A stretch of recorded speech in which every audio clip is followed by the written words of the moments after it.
Jaunpur jail से रिहा होते ही हिटशीटर ने आधी रात को बनाया भौकाल। कई लग्जरी कारों से काफिले में निकला। गाड़ियों की तलाशी में निकले नोटों की गड्डियां। बता दें, आजमगढ़, गोरखपुर और जौनपुर के हिटशीटर अमरजीत यादव को जेल से रिहा होते ही काफिला निकालना महंगा पड़ गया। जौनपुर जेल से रिहा होते ही अमरजीत आधा दर्जन गाड़ियों के काफिले के साथ रात में निकला तो पुलिस ने उसे पकड़ लिया। हालांकि कई गाड़ियां फरार भी हो गईं, लेकिन पकड़ी गई गाड़ियों की तलाशी के दौरान 5 लाख से ज़्यादा का कैश गाड़ियों से बरामद हुआ है। अमरजीत यादव आजमगढ़ जिले के महाराजगंज थाना क्षेत्र का रहने वाला है। उसके खिलाफ आजमगढ़, गोरखपुर और जौनपुर में कुल 29 गंभीर आपराधिक मुकदमे दर्ज हैं। कल थाना सिधारी के अंतर्गत चौकी इटौरा पड़ती है, जिसके अंतर्गत हमारी डिस्ट्रिक्ट की जेल भी स्थित है। वहां से ये सूचना प्राप्त हुई कि एक अपराधी है जो अमरजीत यादव, थाना महाराजगंज का हिस्ट्री शीटर भी है। उसके ऊपर 29 से 30 मुकदमे दर्ज हैं, जिसकी गैंगस्टर के केस में जमानत हुई है। और उसके सहयोगी और उसके नाते रिश्तेदार 20 से 30 की संख्या में गाड़ी लेकर पहुंचे हैं और जुलूस निकालने की फिराक में है। साथ में यह भी गोपनीय सूचना प्राप्त हुई कि कुछ असले गाड़ियों में भरे हो सकते हैं और कुछ पैसे भी गाड़ियों में हो सकते हैं। इस सूचना पर चौकी प्रभारी एटोरा को तत्काल मौके पर पहुंचकर गाड़ी को जुलूस रोकने को बताया गया।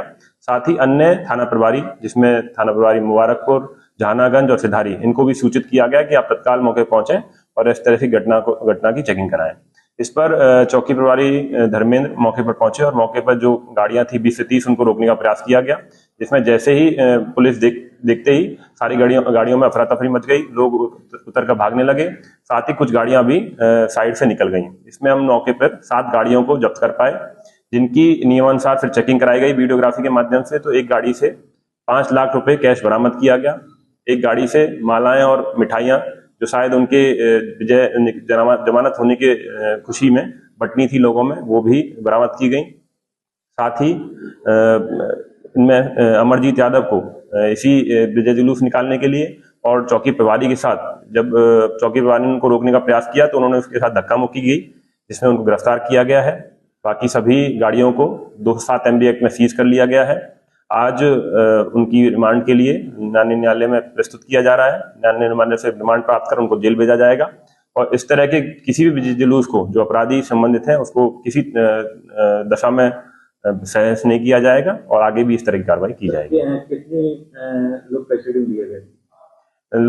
सभी गाड़ियों के ड्राइवर को कस्टडी में लिया गया है। साथ ही अमरजीत यादव जो अपराधी था उसको भी कस्टडी में लिया गया है। अमरजीत माननीय न्यायालय में रिमांड के लिए आवेदन किया गया है, जिनकी भी रिमांड कोर्ट द्वारा स्वीकृत की जाएगी, उनको जेल भेजा जाएगा। शेष व्यक्तियों के विरुद्ध अन्य कार्रवाई की जाएगी। गाड़ियों पे जो सपा का भाजपा का झंडा लगा हुआ था, जिसमें अमरजीत बैठा हुआ था, उसमें भी भाजपा का झंडा लगा हुआ था। देखिए, उसकी हम लोग आगे चेकिंग कराएंगे कि किस तरह से गाड़ियां किसकी थी। हमने गाड़ियों के रजिस्ट्रेशन के लिए भी RTO से संबंधित से पत्राचार किया है, किसकी गाड़ियां थी और किस पार्टी संबंधित है, वो सब हम लोग जांच का विषय है। वो हम लोग अमरजीत यादव के ऊपर लगभग कितने मुकदमे दर्ज? उनके ऊपर लगभग 29 मुकदमे दर्ज हैं। गोरखपुर जनपद में, आजमगढ़ जनपद में और जौनपुर जनपद में कई तरह के मुकदमे इनके ऊपर दर्ज हैं। आगे इनके विरुद्ध भी और हम लोग जब्तीकरण की कार्रवाई करेंगे और जो भी मुकदमे इनके ऊपर होंगे उनमें जो भी सख्त कार्रवाई होगी वो कराई जाएगी। पैसे देते हुए क्या मामला है? अब मामला ये है कि जौनपुर जेल से निकले हैं। कौन? अमरजीत। तो क्या हुआ? तो अभी लोग दूर है ना, तो रास्ते में लोग पड़ के तो घरे। जेल से कैसे निकले? रिहाई से निकले। कोर्ट के ऑर्डर से? हाँ, कोर्ट के ऑर्डर से। पुलिस ने उनको फिर पकड़ लिया दोबारा। हाँ। तो कैसे आपको पता चला? हमको कहे ना पता चल जाये, लोग आए थे तो लोग बताए। हाँ, कि हम अगोर ले ली तो फोन किए हम वहाँ से, तो कहा कि मैंने सिधारी थाने पे बैठा। क्या नाम है जिसको बैठा है? अमरजीत यादव। कब से जेल में थे? 5-6 महीना हो गए उनको। किस मामले में जेल गए? एक आदमी जो मरा गया है, ज्योतिषी, तो तभी 2 साल के बाद इनका नाम पड़े हमने, 2 साल के बाद पड़े। उसी में हाँ, तो फिर जब